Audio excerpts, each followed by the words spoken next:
what in the world is happening before Yeshua returns. So many people in the Christian world think the next thing that's going to happen on planet Earth, the next prophecy to be fulfilled, is the return of the Messiah. Well, that seems to indicate a great ignorance of the prophetic scriptures, and we have with us New York Times best-selling author, Joel Richardson, a prolific author and an expert in the Middle East and Islam especially, and we are going to take a look at what the prophets say about the snare that is being set before the President of the United States at this very time, what has been set before the nations of this world, and that is this fraudulent concept of peace in the Middle East. Joel, good to have you back with us. Great to be back, Michael. Well, Joel, let's step into these prophetic scriptures. Let's talk about this a little bit because, again, there are a lot of things that are going to be happening and must transpire before Yeshua returns. A number of years ago, I wrote the book, The Mystery of Iniquity, which the subtitle is the legal prerequisites to the return of the Messiah. In indicating that there are prophecies, these things must be fulfilled. It's not an option, just as it's not an option for the Almighty to scorch the earth tomorrow or to overcome it with the waters of a flood. It just cannot be done because He has given His word and the universe is spun around His word. And so there are other things that must take place, and actually we're seeing them take place now, are we not? Moving in that direction for sure. You know, whenever people ask, they say, what is the major signpost to watch for to know that we're entering into that final 7-year period right before the return of Jesus? And I think most prophecy teachers would say probably the most significant event is either the signing of some type of a covenant or perhaps strengthening a pre-existing covenant. We're not fully sure. But in Daniel 9, really 24 through 27, 24, 25, 26, 27, these 4 little verses, there is a whole bunch. And one of the references, it says that the Antichrist will either strengthen or make a strong covenant with the many. And many commentators believe that this is going to be some type of treaty between the Antichrist and Israel, perhaps a security agreement, perhaps a covenant. We're not sure of the exact specifics, but a lot of people point to that. Now, it's interesting that right now, sort of the golden egg, I mean, that which the prize that every American president is looked for to be the one that could attain what all his predecessors were not able to, is the ability to mediate a peace process between Israel and the Palestinians. And you open the show by saying, what is the snare? What is the trap that is being set for this current president? And not just for the president, but for the whole world, for the Israeli government. I mean, the fact that we're even talking about the potential for some type of a covenant, an agreement, a treaty. First of all, it's a fundamental violation of Torah. It's a violation of God's commandments to His people at Moses, but repeatedly the Lord, as the Hebrews were coming up into the Promised Land, He said this. He goes, listen, when you go into the land, when the land that you're about to enter into, when you see the people there, don't enter into alliances, agreements, marriages, covenants. The Lord takes covenant, the Lord takes marriage very seriously. And He says, because if you do it, they will lead you astray to worship other gods. If you give your sons to their daughters to your sons to be married, it will be a snare unto you. Now, I know there's probably not a lot of folks out there today that still hunt with snares and, and bear traps and this sort of thing. But, the Bible uses different analogies. It talks about, this or that is a light unto my path. This is a stumbling block. A snare is not a stumbling block. A snare is not something that trips you up. A snare is intended to kill you. You see a little fox, a little animal gets caught in a snare, and they're all ripped up and their skin shredded, and the Lord says, don't do this. It will be your demise. That's right. Now, when we read about this, that word comes up in Matthew 24. Many shall be offended. The word is scandalizo, which is the Greek word for snare. And a snare is set to capture an animal in the course of its normal activities. It's not like a trap, like a mouse trap, where it's baited. In police work, that's called entrapment. But when you catch somebody doing something they're doing anyway, that is a scandal, and that is when you catch someone in the snare of them going down the same path that they've always gone down before. And it's a perfect analogy here. And so now we've got, as far as a snare, there's a snare that's being set for the world for what's about to transpire. Yeah. I mean, I look at other analogies. I mean, just in the natural. You look off the coast of Florida and they'll say, oh, tropical storm, something or other is developing. It begins with this little tropical swell. Next thing you know, you look on the news, you see this map, and there's just this hurricane that is engulfing, all the Gulf states or the whole East Coast. And it's just, there's this massive eye and it's just pulling into its wake, just, thousands of miles. Well, really, Jerusalem is the eye of the storm. And because God, the God of creation, the Almighty, has made covenant, Satan is enraged. And if you want to go, what are the last days? It's very simple. The last days is when that tropical storm that's been gathering and growing out there in the Caribbean somewhere becomes the hurricane. Eventually, it's going to engulf the whole world. The whole world, like a magnet, is going to be pulled into the eye of this covenantal battle for Jerusalem, for the eventual enthronement of the Son of David on the throne of David on Mount Zion in Jerusalem. And so that's what it is. There's this trap, this snare, this storm that's going to engulf the nations. But it all seems to begin, sort of the linchpin, if you will, of this whole thing is this, again, this prize, this political prize of a peace treaty, of the peace process between Israel and the Palestinians. And I know President Trump is the author of the book, The Art of the Deal. And he stepped into office, and right off the top, he's really looking forward to being the one who can finally negotiate that coveted deal between the Palestinians, Mahmoud Abbas, and Netanyahu. And we're already in the thick of it, in the negotiations and so forth. I personally believe it's a snare. I believe if we simply understand the reality on the ground, we understand the intentions of the Palestinian leadership, the nature on the ground of what's unfolding, I believe it's a trap. I believe it's a mistake. Go on, make the United States stronger, cut taxes, put in conservative judges, do all of those things. But when you start messing with Israel, when you start messing with the Promised Land, when you start touching the apple of God's eye, that rock that it says, the nations that try to lift it, it says, the language that's used is they will be ruptured. In other words, it's speaking of a hernia. All who try to lift it, they'll actually be ruptured. I believe this is hands off, and I'm praying that the Lord would give this current administration wisdom, because the only thing, if you understand the reality on the ground, the only thing that makes sense is to give and empower Israel, you give the Jewish people the right and the ability to defend themselves against a people who the majority of which desire to wipe them out. You empower those who are defending themselves.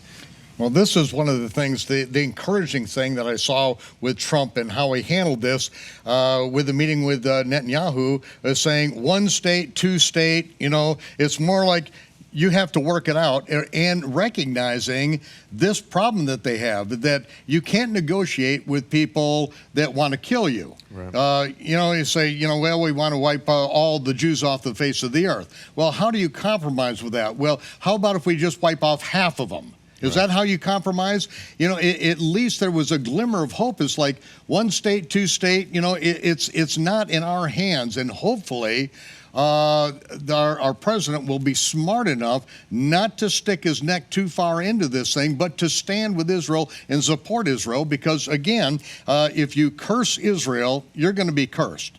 You're going to pay the price. And this is the very thing that we saw happen at the time the United States promised $1 billion to Israel to resettle those who were taken from their homes in the Gaza, where they'd grown up, 2 generations down there, pulled all the people out. The United States said that they were going to give $1 billion. Well, at the very day that they started pulling those people out, a no-name storm out in the Atlantic started to swirl, and when it hit the coast of the United States, 100 times more Americans were put out of their homes than those who were taken out of their homes in the Gaza area down there. Yep. See, that curse against Israel, and this is, trying to use our power in the United States, our economic power and all, in order to exert pressure to get Israel to do things that it's against God's covenant. All the land from the Euphrates to the great river in Egypt belongs to the sons of Israel. And this is God's covenant with Abraham. That is what circumcision is all about. It is a sign of that covenant. It's not a sign you're a Jew. No, it's a sign that land belongs to the sons of Israel. Right. You don't even get to keep Passover on the Temple Mount unless you are under that sign. And what has happened? We see our president's trying to mess with that covenant with Abraham. Right. And it's the spirit of the age. Everyone seems to put all of the onus, all of the pressure, all of the burden on Israel, as if they're the ones that are responsible.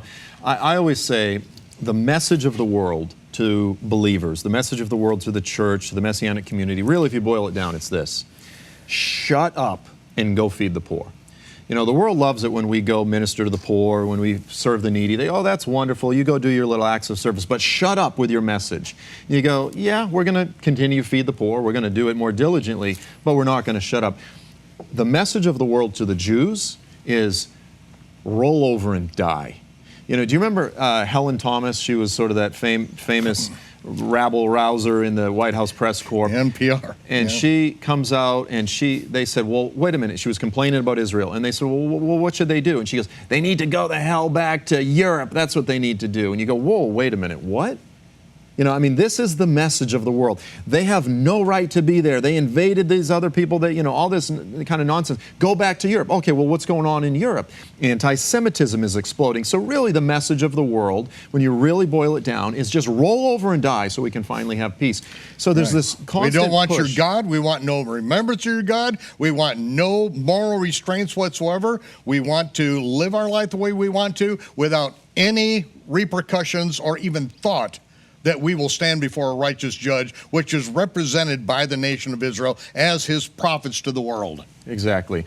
Yeah, Israel is a thorn in the side of the world that says the day of the Lord is indeed coming. That, as I write in my book, when a Jew rules the world, the day is coming. I love that. Beautiful.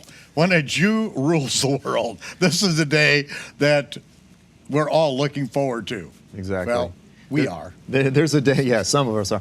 There's a day coming, I always like to just put it in raw context. A Jewish man is coming back to engage in a hostile takeover of the earth. And that's offensive enough as it is, but the day is coming when everyone will stand before him. Everyone. Helen Thomas will give an account for the deeds done in this life, whether good or bad.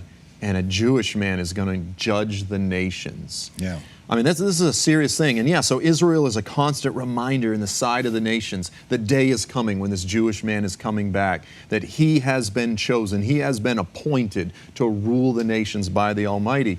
It's offensive. It's offensive to a lot of the world, but it's that offense that is required to get to that corrupt, wicked, festering wickedness that lies within every one of us. And if we don't acknowledge it and repent of it, then that day will fall upon us like a rock and grind us to powder. Fall on the rock and be broken, lest that day come and crush you. Well, Joel, I want to explore this covenant with death, and I think this is a perfect time for me to disagree with you. I'm going to disagree with Hal Lindsey, first of all, because I think all of us kind of, we filter, and this culture has filtered everything through late great planet Earth, because I think Hal Lindsey really woke the world up, and I know it had a major impact on my life. And he was the first one to articulate this, the covenant, the confirmation of the covenant spoken by the angel to the prophet Daniel in Daniel chapter 9 as being some kind of agreement concerning the land, a peace agreement. The reason why I believe that came to be is because of the reality of the covenant with Abraham, the covenant with death that Isaiah speaks of. But in that particular place, I believe that everything that it speaks of is basically, it is what the Messiah does. 70 weeks are determined upon that people to do a number of things, anoint the most holy, to make reconciliation for iniquity, anoint the most holy, and he will confirm the covenant. In the Hebrew text, the he who confirms the covenant goes back to the he who is obviously the Messiah, not the anti-Messiah. And so this confirmation of the covenant, I believe, is literally when the Ark of the Covenant is revealed. And because that testimony which is in the earth, where the Ark of the Covenant has been found, and I'm not speaking from an archaeological viewpoint right now, I'm just saying what the chief rabbi of the state of Israel said.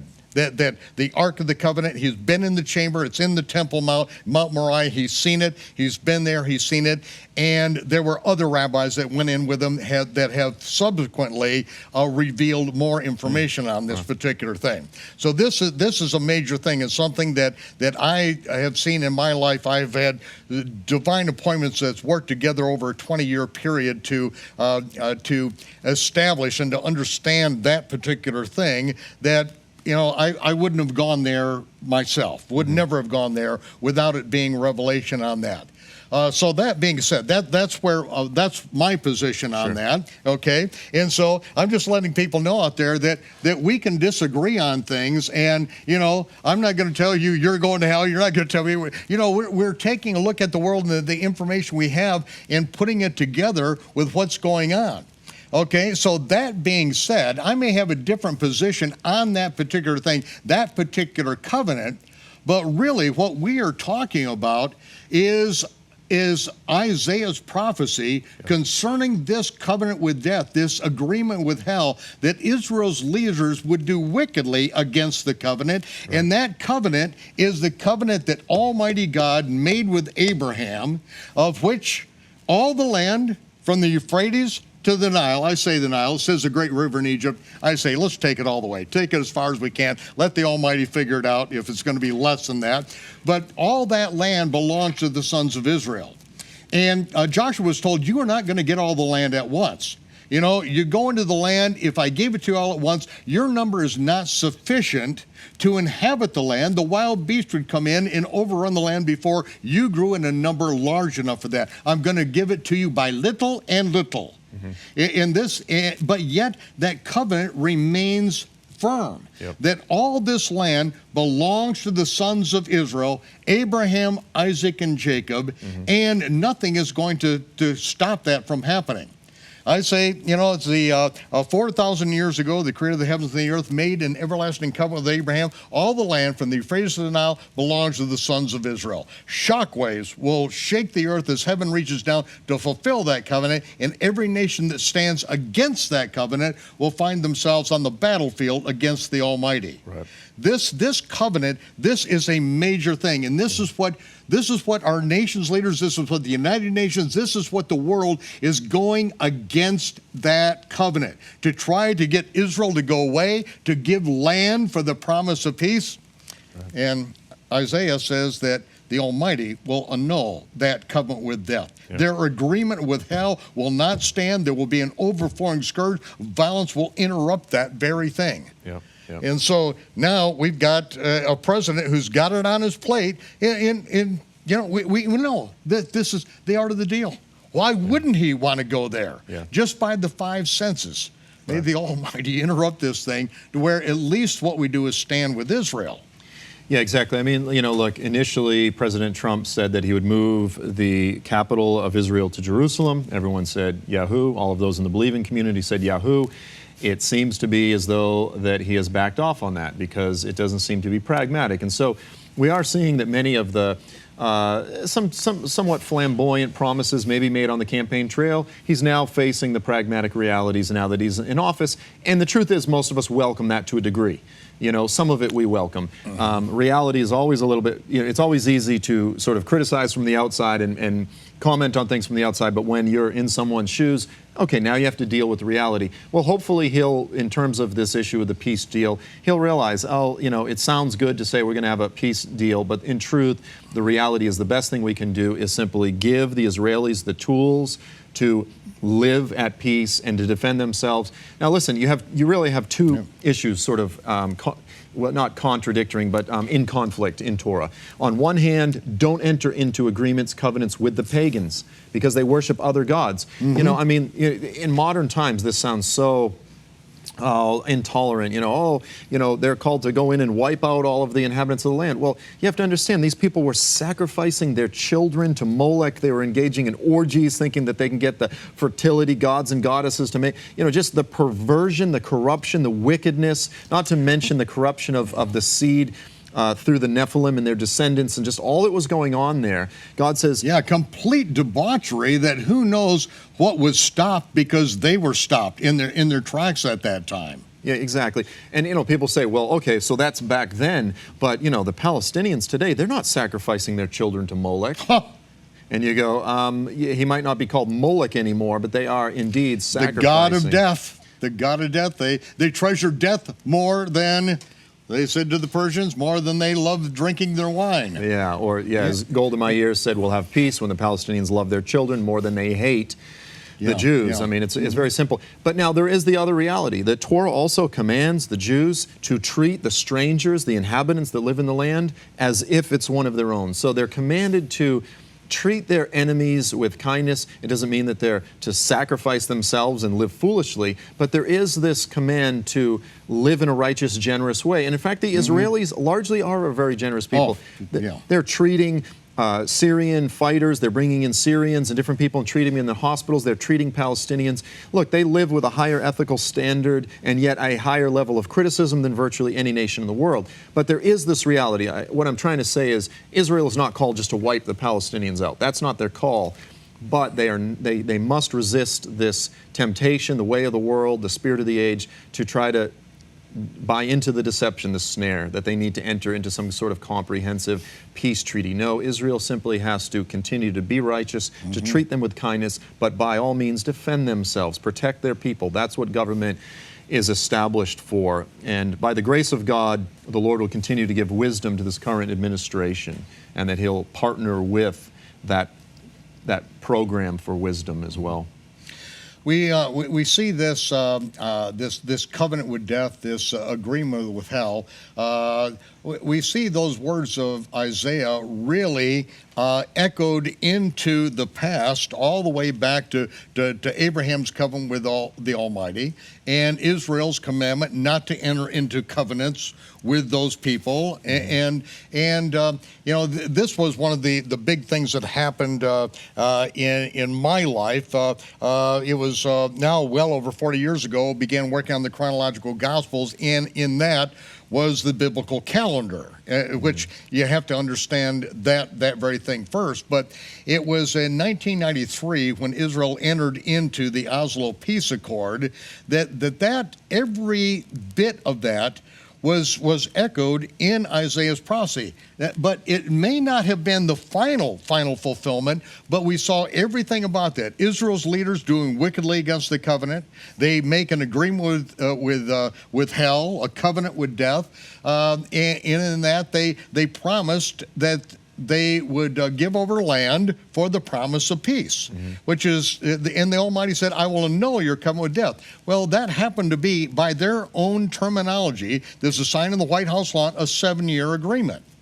And so the Almighty is saying that He would annul their covenant with death. That's why in the spring of the year 2000, the spring of the year 2000, I said, if we've accurately corrected the calendar this year for the Aviv, we will see violence erupt in Jerusalem before sundown, September 28th.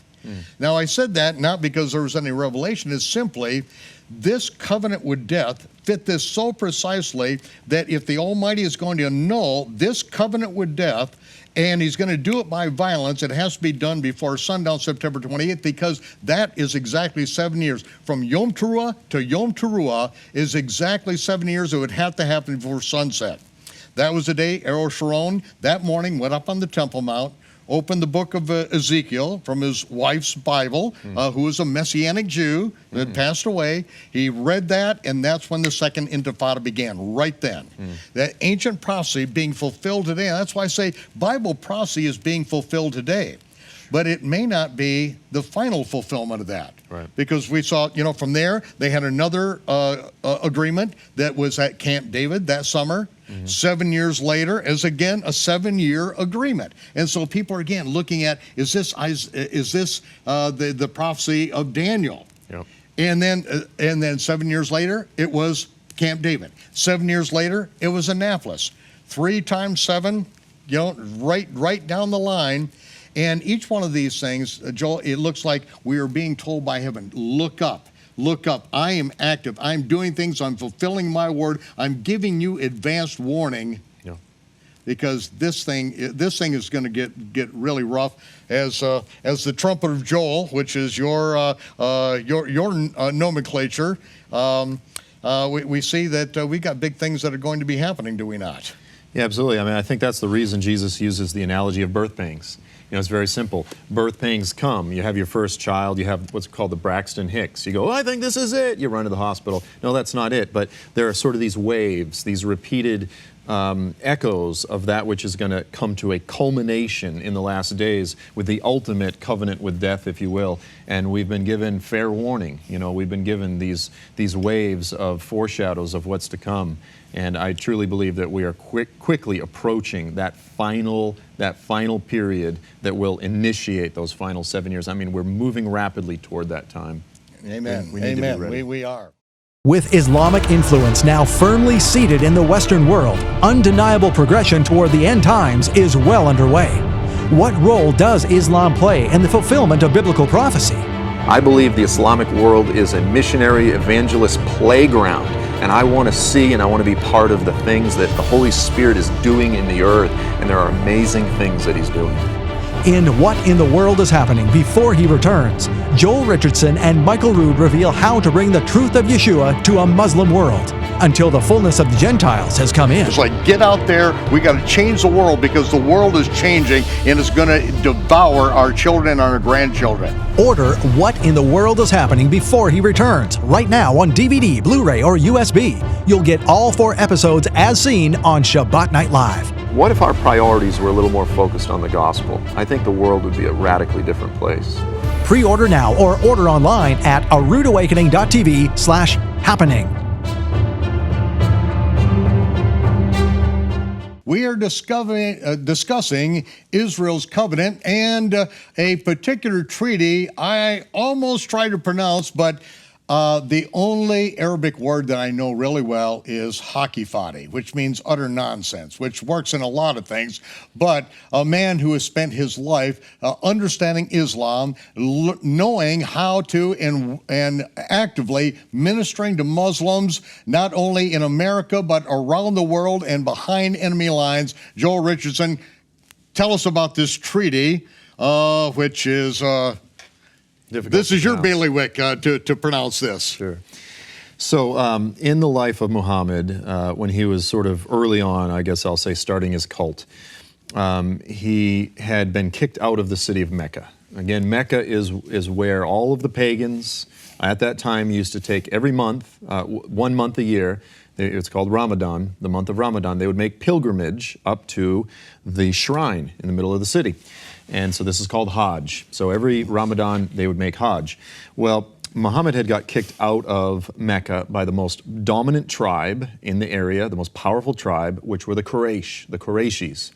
And he had been kicked out up to Medina, a city about 200 miles to the north. And so he took a bunch of his folks. He said, we're going to go make Hajj. We're going to go make pilgrimage. They put on the pilgrimage clothes, which means that you don't have weapons on you. That's the idea. And they were going up, and they got stopped by the Qurayshis. And the Qurayshis abused, they made fun of Muhammad.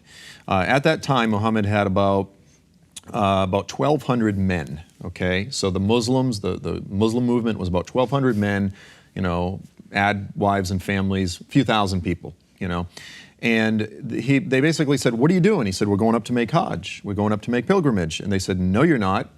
And he said, but I've prophesied to my people that I was, and I want to be a prophet. And they go, well, too bad. And they go, so here's the deal. We're going to make a treaty with you. And this was at the spring of Hudaybiyah. So this becomes known as the Treaty of Hudaybiyah. And the agreements, the tenets of the treaty were this. They said, if any of your people want to leave, you have to let them come back. If any of our people want to become a Muslim, you have to reject them and send them back. So it was thoroughly slanted in favor of the Qurayshis against the Muslims. And they said, but we'll have a 10-year peace treaty. For 10 years, Muhammad agreed. The next day, his two best friends, Abu Bakr and Omar, were very upset with Muhammad. They go, you were shamed in front of all of us. You prophesied that we're going to make Hajj, and now what are you, a false prophet? He goes, no. I said we were going to make Hajj, but did I say this year? Which is typical false prophet. You miss the mark. You just draw a new target around your arrow. And he goes, last night Allah revealed to me that this is a great victory. And he was a master, military strategy. He was brilliant. He goes, from now on, this is what Allah revealed to me. And he claimed to have received a new part of the Quran that night. He said, from now on, anyone that joins us in our raiding of these various villages, he said they're going to get this very substantial portion of the plunder, the booty, the spoil, the female sex slaves, the slaves, you name it. So again, they were about 1,200 men at the time. What they immediately started doing was raiding a series of very wealthy Jewish villages in Arabia. Because Muhammad said, now the Qurayshis, the most powerful tribe in the area, they're not going to mess with us. And he went after the Jews. And one by one, he wiped out these Jewish villages. He would make up some reason to say they did some infraction against him, or one of the people in the village insulted him or something. And so within 2 years, the Muslims went from 1,200 men to 10,000 strong. This is when Muhammad's little cult evolved into becoming a pirate cult of the desert. And they exploded. So after 2 years, Muhammad goes, now we're 10,000 strong. Now we can take on the Qurayshis. He made up some infraction. He said, oh, you guys violated your part of the deal. And he came back and he invaded Mecca. He conquered the Qurayshis. And it's from that point forward that Muhammad was the undisputed ruler of Mecca and really that whole part of Arabia. And this is really when everything changed. From there on out, he was the most powerful. He was incredibly intolerant, etc., etc., etc. And he wiped out all of the Jewish villages. He wiped out all of the Jews in Arabia. Why is this important? Because Muhammad is looked to by Muslims as the perfect man, the perfect example of humanity. Everything that he does is to be emulated. If he puts his shoes on the right foot first, all Muslims put their shoes on the right foot first, etc. So if he is set forth the model for making treaties and then breaking them, specifically for the purpose of becoming stronger, then this is exactly what Muslims today follow as their pattern. Sometimes it's called a hudna, but specifically this is the pattern of the Treaty of Hudaybiyah. When Arafat entered into this agreement in Oslo, all of the Israeli left, Yahoo, this is wonderful, we can trust him, until he was recorded in the Arab media saying, this agreement is simply like the Treaty of Hudaybiyah.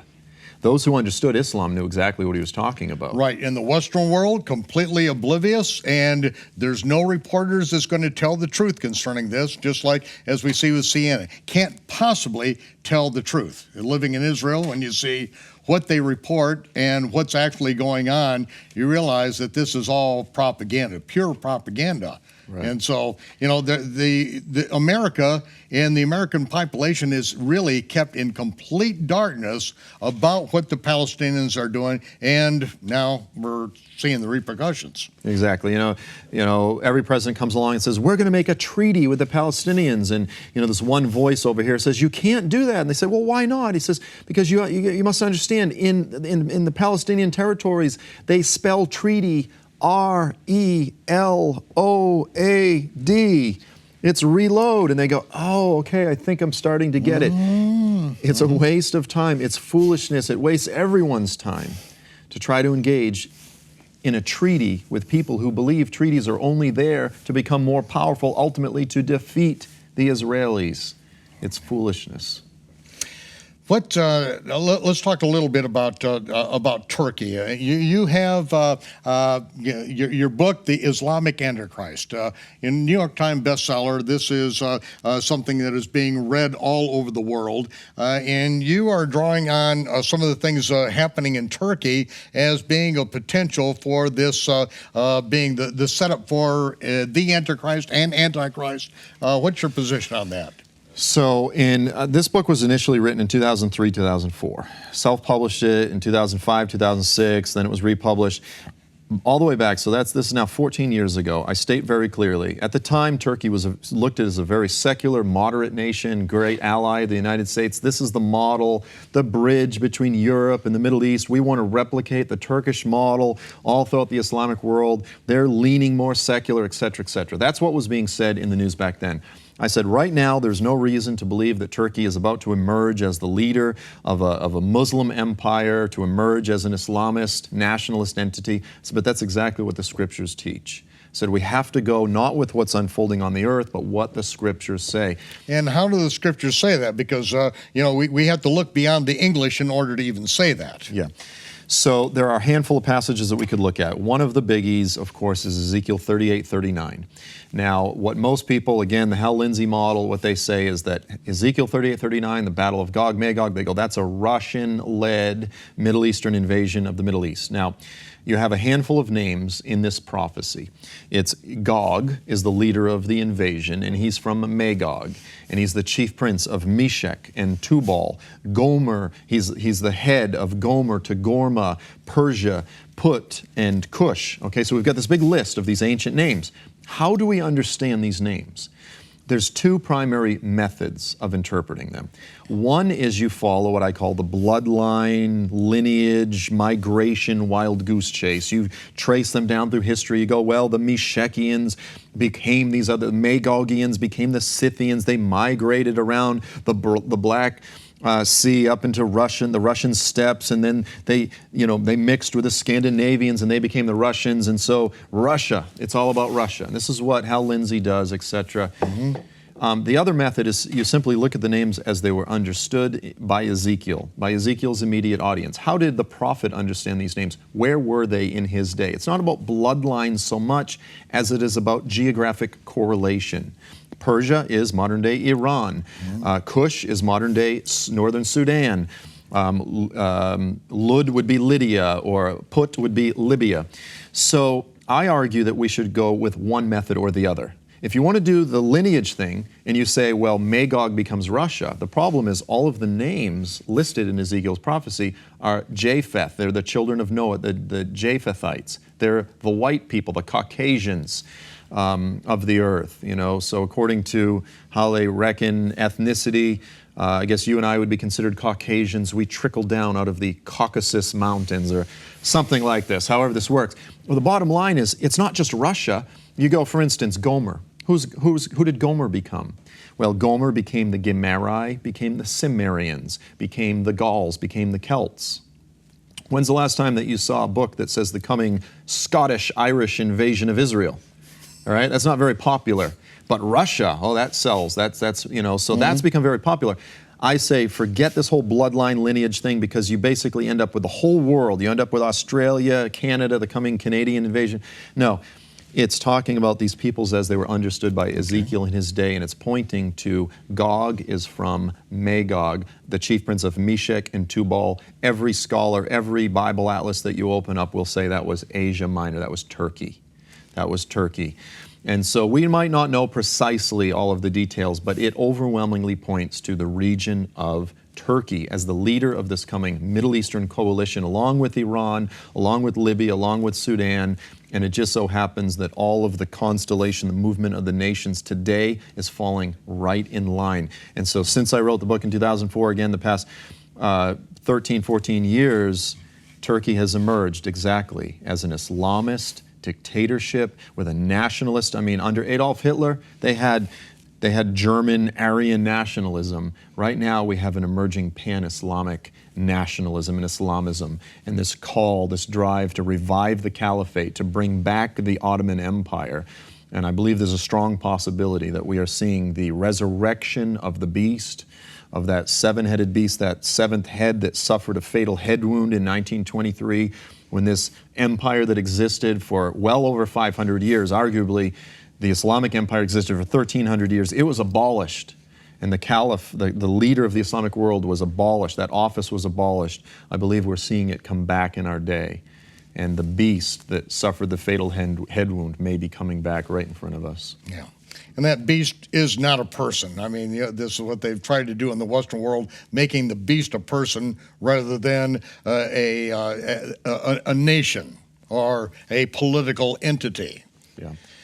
Yeah, I mean, to a degree, the Antichrist is the leader, but the beast is really the empire. Sometimes it almost refers to the beast as, but it's kingdom. It's right. Sort of that telescoping. But yeah, and sometimes it's difficult to discern if it's zeroing in on the person or zeroing in on the empire. But I think at the very least, we should begin with the clear typology, which is that it's a kingdom.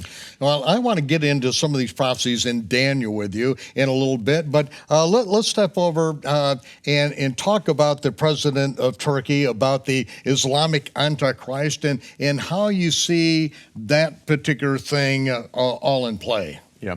Is it possible that Recep Tayyip Erdogan could be the Antichrist? It's possible. It's possible. I lean toward the idea that he's not. I lean toward the idea that he may be a very specific prophetic character, which is the prominent horn on the goat in Daniel 8. Now, this is pretty specific, but if Daniel 8, most people interpret Daniel 8 to be a historical prophecy. You've got this two-horned ram that comes out of the region of Iran, Persia, invades the Middle East, and then you have this goat. Most translations say Greece, but the word there in Hebrew is Yavan. Well, in Daniel's day, Greece didn't even exist. There was no Greece. And Yavan was a region, sometimes known as Ionia. It was Western Turkey. And of course, Western Turkey, Istanbul, of course, this is where the capital of Turkey is Ankara, but Istanbul is really the heart of Turkey. And so it says this goat responds and crushes this two-horned ram. Well, if we're dealing with a fully end-time prophecy, then it's possible that we're dealing with a clash between Iran and Turkey, and that it refers to this prominent horn on the goat, again, this sort of Turkish goat, as the first king of Yavan. Well, what's interesting is a lot of people say, well, that was Alexander the Great. Alexander the Great was the 27th king of Macedonia, of Greece. He wasn't the first king, but Recep Tayyip Erdogan, since the referendum in Turkey, he has ensconced himself as the new sultan, the new caliph. Ever since the establishment of the Turkish Republic under Mustafa Kemal Ataturk, he is the most powerful leader to have emerged. He has set himself as the dictator, and if anything could describe him as the first king, it's quite possible that he could be that first king of Yavan, that after these couple wars, after he's killed, then it says, in his place 4 arise, and out of one of these 4 sections of this new Turkey comes the little horn, comes the Antichrist. And so if it's an end-time prophecy, we could have one of the clearest roadmaps to the coming forward of the Antichrist. Okay, well, let's talk about that. Let's as far as an end-time prophecy, let's go back in time to what is most commonly understood concerning this prophecy, which is the ram with the 2 horns, Media, Persia, and then you got Alexander the Great coming and smashing them, and then when he dies, his kingdom being divided up, Egypt, Assyria, Turkey, Greece, and out of them comes forth a little horn, which out of Syria comes Antiochus Epiphanes and the abomination of desolation. That's all historical fact, and it fits in there. But yet, there's something more in that prophecy.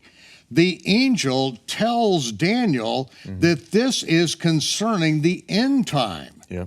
And this, I think, is very important for everyone to understand, because I don't want them just blowing off what you're saying, because, okay, we know this historically, we know how it fits, but yet there's something more here, because the abomination of desolation, this is what, when Antiochus, came in, occupied Israel, they put a statue of Zeus on the Temple Mount, Zeus's birthday, December 25th, sacrificed a pig, a sow, on the altar, made the altar desolate. That was the abomination of desolation then. Mm-hmm.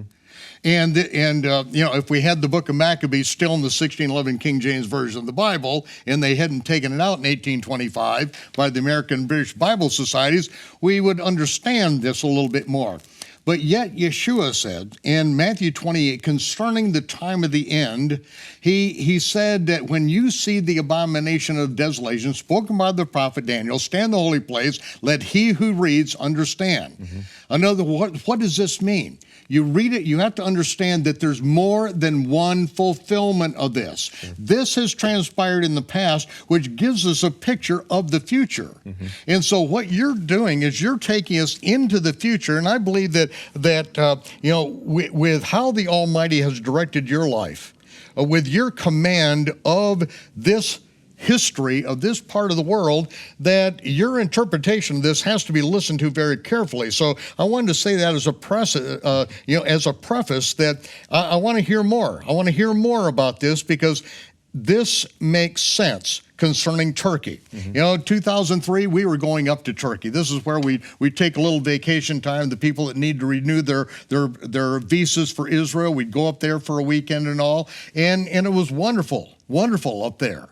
But things have changed deadly. Drastic. I wouldn't touch it with a 10-foot pole now. No Jew is going there on vacation nowadays. So back then, this is what you were saying back when everything was at peace. Mm-hmm. Okay, now give us some more background on what Erwan. Yeah, I love Turkey. It's one of the most beautiful nations in the world, and I have friends in the intelligence community that say, Joel, you can't go through Turkey anymore. They're going to put you in jail, and I have to reroute my planes and everything. It's a big headache. But so here's an interesting point, is in Daniel 8, it talks about, again, Antiochus as the historical type, a little horn, mm-hmm. and it says, verses 10 forward, it says, and it even exalts himself to be greater than the commander of the host. Now, I believe that's speaking of Yeshua, or of the God of the temple himself. Mm-hmm. And then it says, and it causes some of the host of heaven and some of the stars of heaven to be cast down. Trampled under his feet. Trampled under his feet. And you go, well, wait, did Antiochus cause some of the stars of heaven to fall down? Well, then later in Revelation 12, it's actually drawing off of Daniel 8, and it says, that's right. I saw a great red dragon, and his tail swept a third of the stars of heaven. Well, in Revelation, it clearly contextualizes that as an end-time event. Mm-hmm. And then Satan and his angels are cast out of heaven, and then the shout goes out, and it says, rejoice, all you heavens, because the accuser of our brethren has been cast down, but he knows his time is short. So we go, Revelation tells us that the ultimate fulfillment of this little horn is not in history, but in the last days. So yes, history was a type, a shadow, an initial fulfillment, but the ultimate fulfillment is in that final 3.5-year period. You go, well, wait a minute, but Revelation says it's the dragon that does it. You're saying back here that it's the Antichrist. The Antichrist is just Satan's sock puppet. He is the human embodiment of Satan's activities in the earth. And it just speaks about this in 2 Thessalonians chapter 2.